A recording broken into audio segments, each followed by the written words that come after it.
Jangan kamu nonton sendiri di ruang yang kosong dan terkunci.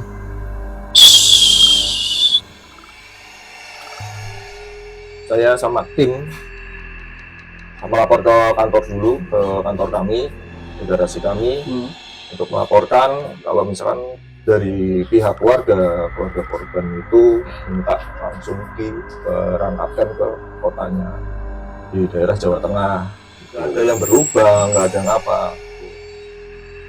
Ya saya menepi, saat itu saya menepi mas, saya menepi dulu, saya menepi, minggir tuh, pinggir jalan, saya cek berdua sama teman saya bilang ayo coba itu ada suara apa di belakang gitu. Udah kita turun dari ambulan, kita buka pintu belakang, kita itu di maps ya, itu kita pacuannya pakai maps terus. Jadi maps itu perjalanan itu masih kira-kira kayak ya sekitar 5 menit lah mas, 5 menit mas. Tapi kita di dalam hutan tuh merasa kayak 1 jam kayak diputer-puter. Halo Sobat Warkop, bersama gue dengan Ompi di Warkop Horor. Kali ini kita kedatangan tamu dari ex-driver ambulans guys. Dan tentunya kita sambut dengan Mas Gati. Halo Mas Gati. Halo juga Mas Ompi. Ya, terima kasih ya sudah menyempatkan waktunya datang di Warkop Horor. Iya. Ya, untuk kegiatan sehari-hari Mas Gati itu apa aja Mas? Kalau sekarang ini sedang berada di salah satu manajemen grup musik, ya manajemen grup musik idol. Itu Mas. Oh, oke. Oh iya, dengar-dengar nih punya pengalaman horor. Memang kan kebetulan Mas Gati ini kan ex-driver ya, ex-driver ambulans. Untuk ex-driver ambulans ini selama Mas jadi supir ambulans, itu pengalaman horor itu bagaimana sih Mas? Bisa diceritakan nggak? Kalau itu sih ada sih Mas. Ada lumayan banyak sih. Oh, yang mana dulu nih kita? Oke. Ya selama yang paling horor ya, yang kira-kira untuk pemirsa yang biar penasaran itu. Mungkin ini ya, mungkin pengalaman pertama aja ya. Iya, pengalaman pertama. Jadi kalau pengalaman pertama dari gue sendiri itu di tahun 2019 gitu Mas. 2019. Iya, 2019. Jadi kalau yang 2019 itu penanganan pertama itu adalah penanganan kecelakaan lalu lintas Mas. Di daerah mana tuh kalau boleh tahu? Di daerah Jakarta, masih daerah Jakarta Utara ya, itu di sana Mas. Itu kejadiannya seperti apa tuh untuk kejadian? Kalau waktu itu sih ya yang gua tangkap pas itu dari call center ya, karena dari call center kan kita dapat telepon itu, dapat informasi itu semua kan dari call center. Iya. Dari call center tuh ada salah satu warga masyarakat di daerah sana yang menghubungi kami.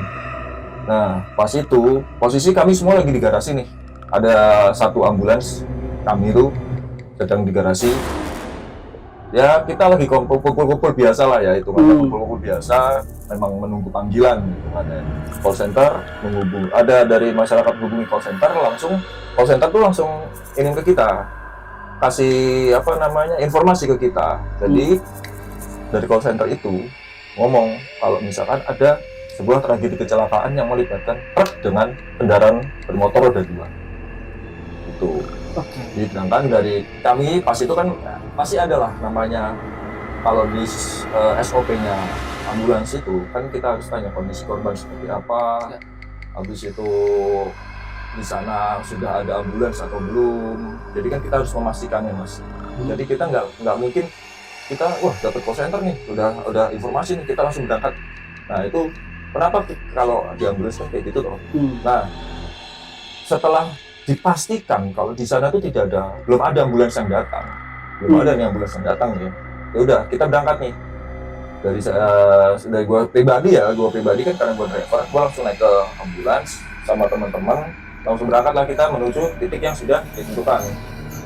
Nah titik yang ditentukan itu kan karena dari masyarakatnya ngirim ke call center, dari call center ngirim kami. Ya. Gitu. Nah, kita langsung lah meluncur ke sana itu sekitar siang lah Mas. Siang hari lah ya. Kita menuju ke sana. Ya, dalam perjalanan pun biasa aja. Setelah kami di TKP, kami turun semua, kami lihat kondisinya. Ternyata ya mohon maaf lah ya, saya kondisinya sudah tidak wajar lah, gitu Mas. Jadi ya posisinya tuh ada di bawah truk. Si mayat ini. Iya, si korban Korban ini, ini. ya korban dari pemotor ini, Iya. itu sudah berada di bawah truk. Kondisinya seperti Kalau Pak? kondisinya itu, wah kalau dibilang utuh udah nggak utuh lagi sih Mas, gitu. Karena di kolong Iya, udah kelindas sama roda posisinya, habis terlindas roda, gitu Mas. Itu pun, ya kami kan pasti tidak mungkin lah namanya evakuasi sendiri, karena kan posisi korban itu ada di bawah truk dan posisinya itu masih di dekat roda besar truk yang di depan itu. Jadi mau nggak mau tuh kalau kita paksa, gimana kan pasti akan lebih mempersulit proses evakuasi atau enggak pengidentifikasinya nanti kayak gimana. Mau nggak mau truknya kan agak maju dulu. Nah, itu kan di dalam di situ pun nggak cuman tubuh manusianya aja, tapi ada kendaraannya gitu.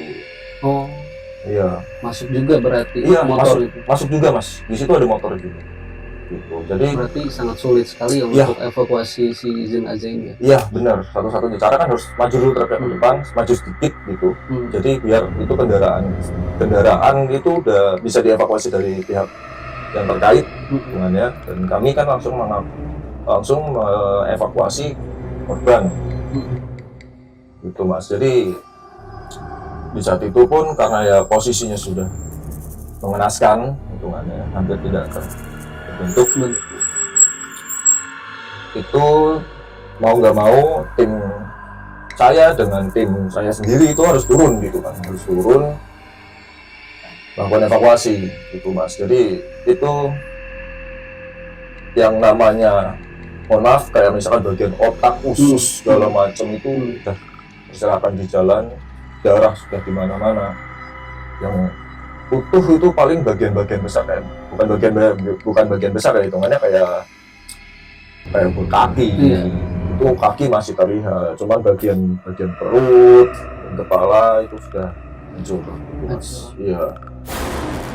Dan itu kami melakukan proses evakuasinya itu juga kami mikirkan itu mana, kami dari posisi saya pribadi itu, karena itu baru pertama kali kan saya menangani kasus seperti itu. Saya juga harus ada bimbingan dari teman loh. Ya kan, nggak mungkin kalau saya sendiri gitu kan. Ya teman ngasih arahan, kalau misalkan masnya nggak kuat nih Mas Gati, kalau nggak kuat mundur aja Mas, biar kami aja yang melakukan. Tapi kan karena jiwa kemanusiaan ya Mas, ya hitungannya itu juga manusia gitu kan, manusia saudara kita sendiri, mau nggak mau kan kita harus bantu evakuasi. Itu perbagian Mas, perbagian kita ambil satu-satu, dari bagian yang kecil dimasukin kantung jenazah, yang besar juga dimasukin kantung jenazah. Membutuhkan waktu berapa lama itu Mas? Proses evakuasi waktu itu sekitar 1,5 jam ya Mas. Soalnya ya itu karena bagian yang kecil-kecilnya itu Mas, kan semaksimal mungkin kita harus membersihkannya dari badan jalan, dari jalannya, bukan badan jalan, dari jalan raya ya hitungannya. Itu harus dimasukkan juga. Mau itu kayak bagian jari yang tersisa segini pun kita harus masukin Mas. Sekecil itu? Iya, sekecil itu gitu Mas. Ya jadi dalam kurun waktu 1,5 jam itu kita melakukan proses evakuasi, dan setelah itu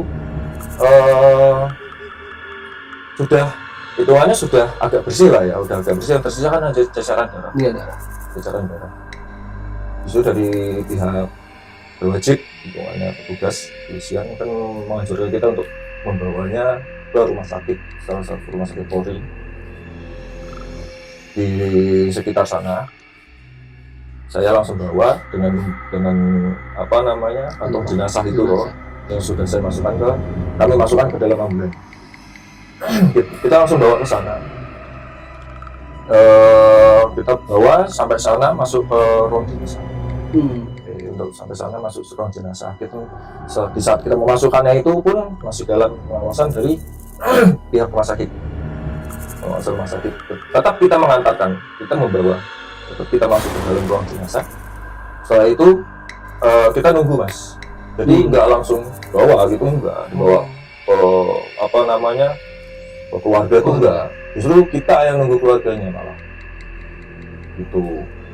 Jadi dari rumah sakitnya sendiri pun akhirnya menghubungi pihak keluarga. Singkat cerita menghubungi pihak keluarga, akhirnya pihak keluarga meminta kalau untuk si korban itu setelah diproses otopsi ya, otopsi itu dibawa ke kampung halamannya.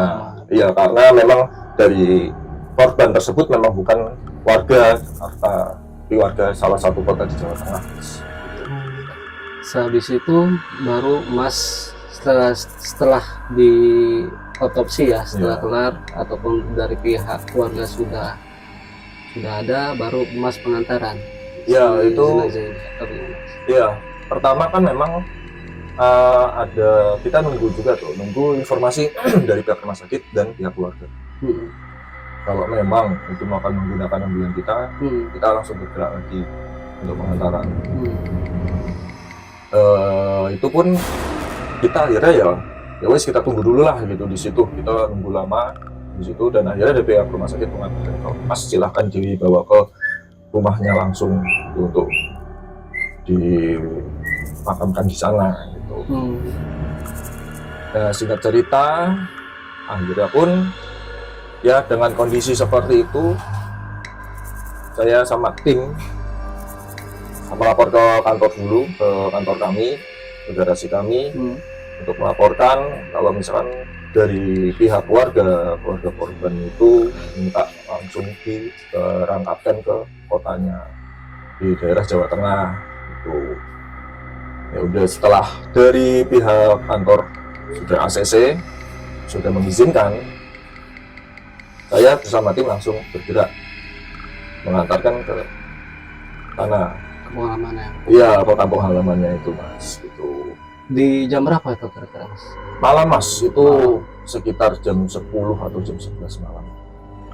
Iya, kalau waktu tepatnya kurang paham ya, mohon maaf gitu kan. Iya, sekitar 10 sampai 11 malam. Itu mas mengantar sendiri atau ada berdua dengan teman? Ada, masih berdua mas. Masih berdua, iya. Karena memang kan mas masih itu ya, iya, masih baru ya kan? Iya, baru masih 2019 baru pelaminan.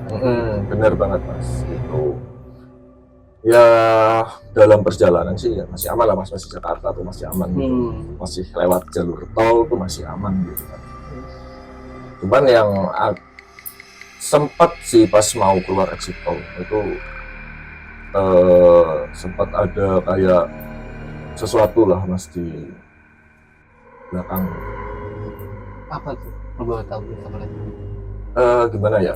Itu sampai ada kayak suara mas. Jadi posisinya kita berdua di depan nih, ya kan? Saya dengan asisten itu di depan, belakang kan jenazah.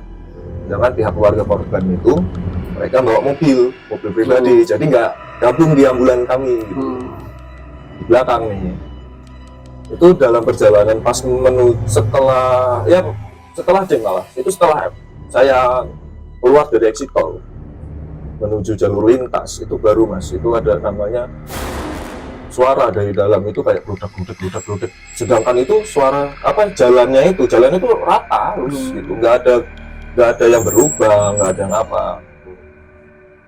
Ya saya menepi, saat itu saya menepi mas, saya menepi dulu, minggir ke pinggir jalan, saya cek berdua sama teman saya bilang ayo coba itu ada suara apa di belakang gitu.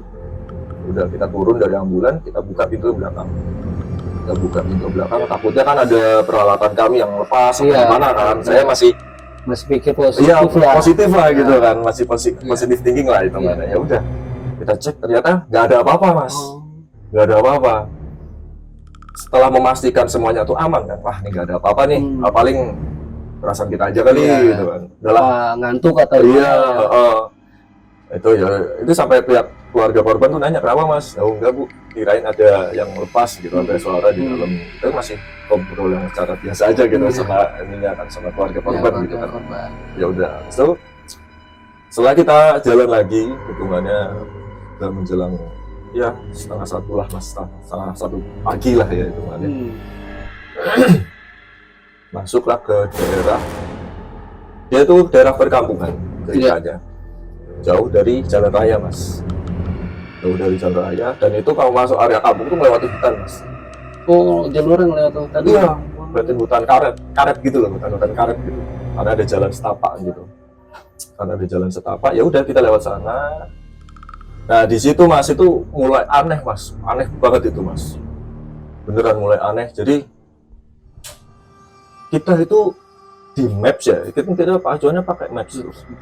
Jadi maps itu perjalanan itu masih kira-kira itu kayak ya sekitar 5 menit lah mas, 5 menit mas. Tapi kita di dalam hutan tuh rasa kayak 1 jam kayak diputer-puter loh mas. Oh, rasanya seperti itu? Iya, itu kita sampai berhenti berkali-kali. Kita jalan masuk itu udah ngelewatin Gapura, ngelewatin Gapura. Selama 1 jam itu kita malah di Gapura itu lagi mas. Itu makanya wah ini nggak bener, ini ada apa ini. Mungkin salah belok kali ya, mikirnya mas saya mikirnya masih kayak gitu, salah belok kali ya, jadi apa namanya tembusnya sini lagi gitu. Ya udah, habis itu gimana nih, udah lanjut aja mas, coba mas. Ya udah jalan lagi itu terus mas, kejadian kayak gitu terus mas, berulang mas. Baliknya ke Gapura itu lagi mas. Jadi 2 kali mas itu hitungannya, sampai di Gapura depan itu 2 kali gitu. Dan setelah itu mulai ada suara mas dari belakang mas, ada yang manggil. 2 kali jadi kejadian suara itu? Itu yang 2 kali yang di portal itu mas, dikelilingi portal dulu toh. Ya itu dikelilingi portal itu Gapura itu 2 kali mas. Setelah saya berhenti di dekat portal itu, di dekat Gapura itu berhenti, tiba-tiba ada yang manggil di belakang. Mas saya mau dibawa kemana? Saya mau dibawa kemana? Saya butuh minum mas, saya haus. Loh kan otomatis dong, kita lagi nyetir begini, posisi lagi diem begini kan, nengok-nengokan tuh berdua. Iya. Bingung kan? Terdengar suara. Iya, ada suara di belakang mas. Tapi yang terdengar suara itu mas saja atau berdua? Kita berdua dengar. Sampai saya bilang, mau dengar suara nggak gitu? Dengar mas, ada minta air gitu, ada minta minum. Sedangkan tuh posisi kita kan jalan dulu toh, karena kan kita cepat kan, kita ambulans kita tuh lebih cepat daripada mobil keluarga. Kita di tengah hutan itu mas, itu posisinya kan, wah ini gimana ini? Masih keadaan terjebak gitu. Iya, kita masih keadaan terjebak dan pihak keluarga masih belum datang gitu loh. Itu makanya saya sama teman saya itu ngomong, gimana nih gitu. Ini gimana, udah keringet dingin lah kami berdua di sana, udah keringet dingin. Mas mau ngecek gak mas ke belakang gitu. Saya udah gemeter loh, wah ini kalau ngecek ini ntar ada apa-apa enggak gitu. Takutnya ntar malah ada yang lain-lain yang di dalam sana gitu kan. Ya kan nggak lucu gitu kan, tiba-tiba itu yang amit-amit lah itu kan, mohon maaf banget, yang di kantong jenazah tiba-tiba hidup jadi berdiri, kantong jenazahnya kan nggak mungkin gitu. Ya pasti pergi saya sering dari 6 bulan itu masa bodoh saya. Ya itu saya takutnya di situ doang kan mas, itu wah gimana nih, udah buka dulu gitu. Buka pintu belakang. Jadi dalam tuh sama teman saya ngecek, nggak ada apa-apa mas, nggak ada apa-apa. Kan itu ambulans masih nyala ya, posisinya ya, ambulans masih nyala. Nah, di saat kita turun dari ambulans itu dari kabin belakang itu, kita menuju depan, ambulans itu mati mas. Itu mati mas. Mati, mesinnya mati, listrikannya pun mati. Jadi benar-benar kita gelap-gelapan itu tengah hutan itu mas. Itu wah mana gini kan, wah ini gimana. Dari pihak teman ngomong, mas paling cek akinya dulu mas, akinya apa yang drop gitu kan. Memang ada peralatan ini sih, peralatan untuk cek aki itu ada gitu di kendaraan kita tuh ada. Saya buka tempat aki itu, saya cek voltase itu masih ada voltasenya, masih normal, voltase normal, di starter nggak bisa.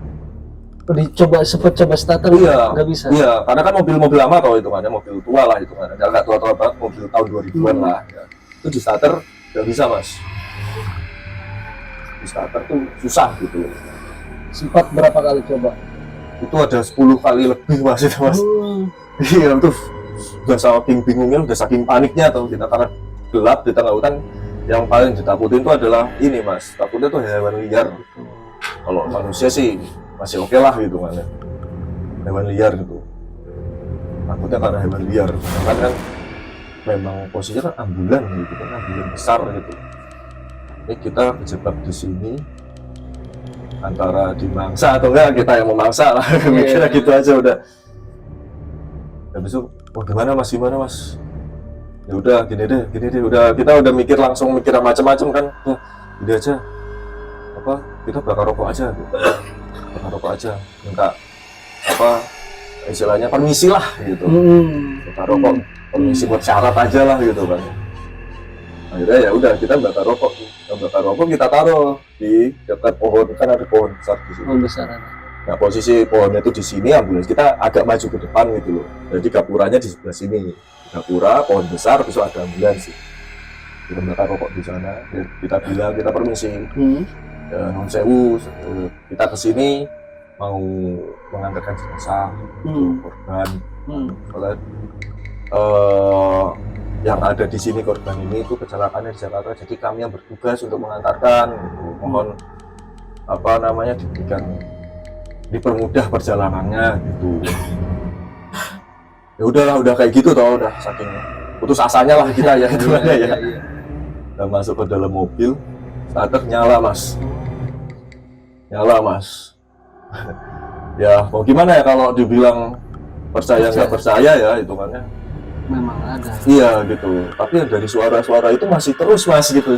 Jadi kan kita udah jalan nih, ambulans udah nyala, jalan. Nah sepanjang perjalanannya itu lagi di dalam hutan itu, tapi untungnya nggak dibelokin ke tempat yang pertama tadi. Ini udah lurus lagi, udah jalan normal lah itu kan. Itu tetap masih ada. Itu suara perempuan atau laki-laki? Laki-laki mas, karena korbannya laki-laki. Iya korbannya laki-laki. Itu dia ngomong, mas saya mau dibawa kemana? Saya mau minta minum. Terus itu berulang kali. Semenjak dari hutan keluar hutan. Iya. Dari exit tol masuk ke perkampungan itu, jalur setapak itu sampai ketemu Gapura itu suaranya masih ada. Sampai kita diputar-putar 2 kali, mau kendaraan mati dan kemudian hidup lagi, lanjutkan perjalanan lagi, itu masih ada mas suaranya. Masih menghantui suara. Iya mas, kita nengok ke belakang nggak ada apa-apa. Kita pakai kaca yang di belakang, tuh kaca yang supir itu. Kita nengok dan lihat dari kaca itu nggak ada mas. Nggak ada isi, nggak ada orang gitu. Nggak ada. Tapi hanya suara hanya aja suara. terdengar gitu. Iya, hanya suara aja mas.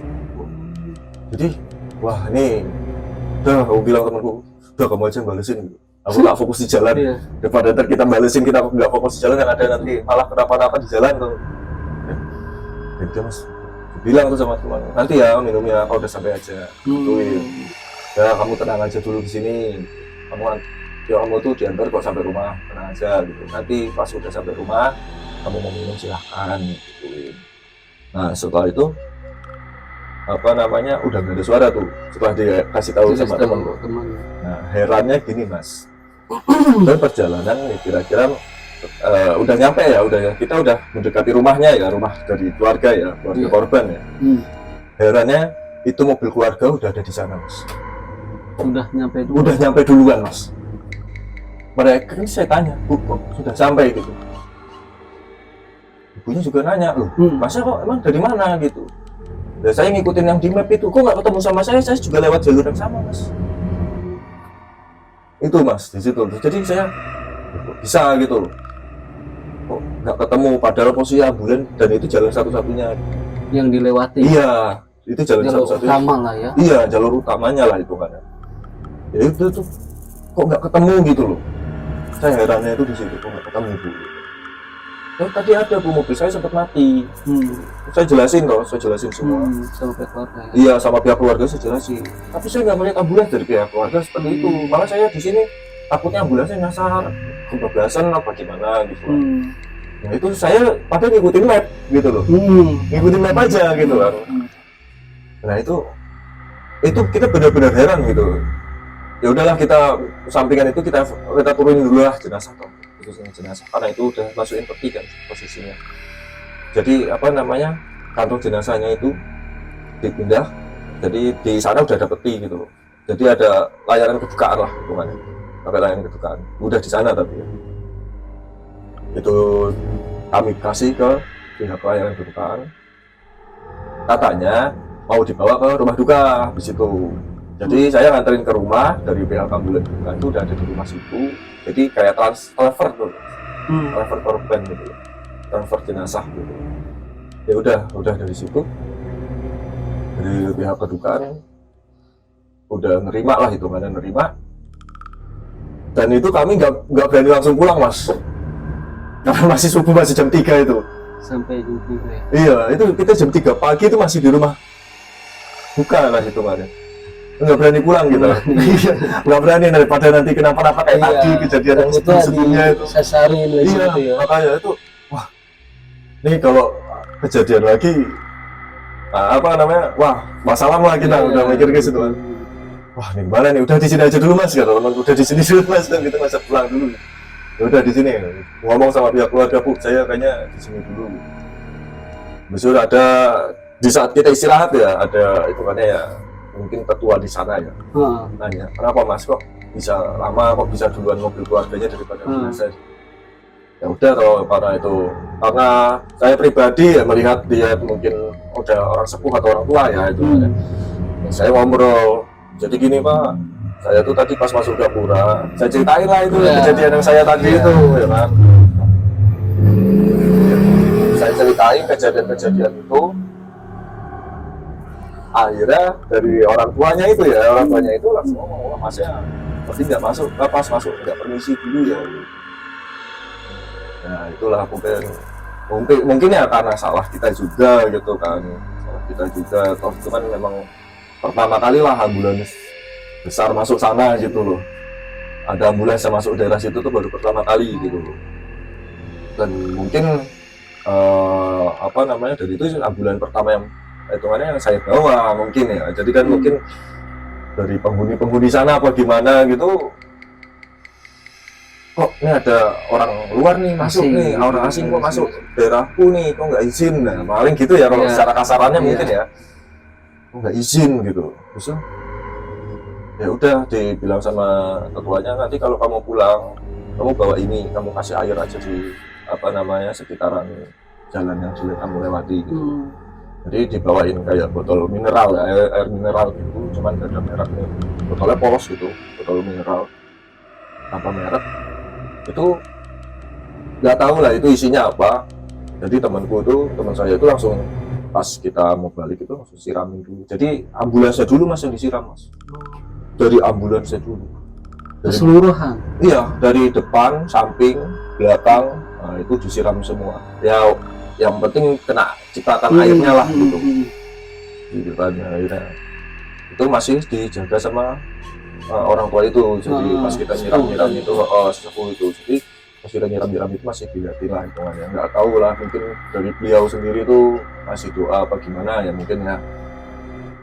Nah setelah itu kita suruh cuci muka pakai air itu, pakai air itu cuci muka. Ya udah kita ikuti cuci muka, dan itu udah.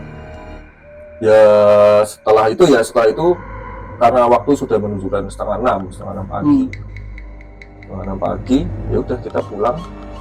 Dari beliau ngomong, mas jangan lupa disiram sisa airnya itu di sepanjang perjalanan sampai Gapura, apa dekat jalan raya gitu. Udah kita lakuin gitu. Kita sebarin sepanjang jalan itu. Nah uniknya itu pas kami dari rumah buka itu ke jalan raya itu 5 menit mas, pas persis 5 menit mas perjalanan. Iya padahal berangkatnya itu muter-muter kita 1 jam gitu. Kita 1 jam lebih ya itu kan. Nah pas pulang itu cepet mas, cepet banget, ketemu jalan raya itu cepet gitu loh. Itu di situ heran, kayak kita berdua tuh heran bisa gitu. Bisa ya udah. Setelah itu kita pulang atau kita balik ke Jakarta lagi. Kita balik ke Jakarta, pokoknya dengan sistem administrasinya sudah dipenuhi semua. Kita pulang ke Jakarta. selama perjalanan untungnya nggak ada apa-apa mas selama perjalanan ke Jakarta. Iya, nggak ada kayak suara-suara kayak misalkan gemuruh di belakang, habis itu kayak panggilan dari belakang, nggak ada mas. Jadi beneran kosong gitu. Jadi ya kita pada pulang itu aman banget gitu loh. Memang dilindungi ya. Iya, kayak merasa dilindungi. Iya, benar mas, kayak dilindungi gitu. Dan sampai di garasi pun akhirnya kami tiba di garasi itu siang mas, sekitar jam 9-10 siang lah hitungannya. Kalau nggak salah itu 9-10 pak, pokoknya masih siang lah ya hitungannya. Karena memang pas itu pulang kita kebut mas, itu beneran kita kebut banget. Ya daripada ntar ada apa-apa lagi, kita mikir udah kebut aja. Kita bawa ambulan itu cepet gitu, kecepatan 100 lebih lah itu, padahal kosong ya, tapi memang nggak kita nyalain sirenenya gitu. Iya. Sirine, rotator kami matiin semua, tapi kita ngebut dulu. Iya, takutnya ya itu tadi, ntar takutnya ada kayak panggilan dari belakang gitu kan. Minta minum lagi. Iya, minta minum lagi, ntar ada yang mungkin minta makan. Kalau minta makan tak ajak warteg mas itu mas. Ya udah paling gitu mas. Jadi kita sampai di Jakarta, masuk Jakarta, kemudian masuk ke garasi gitu.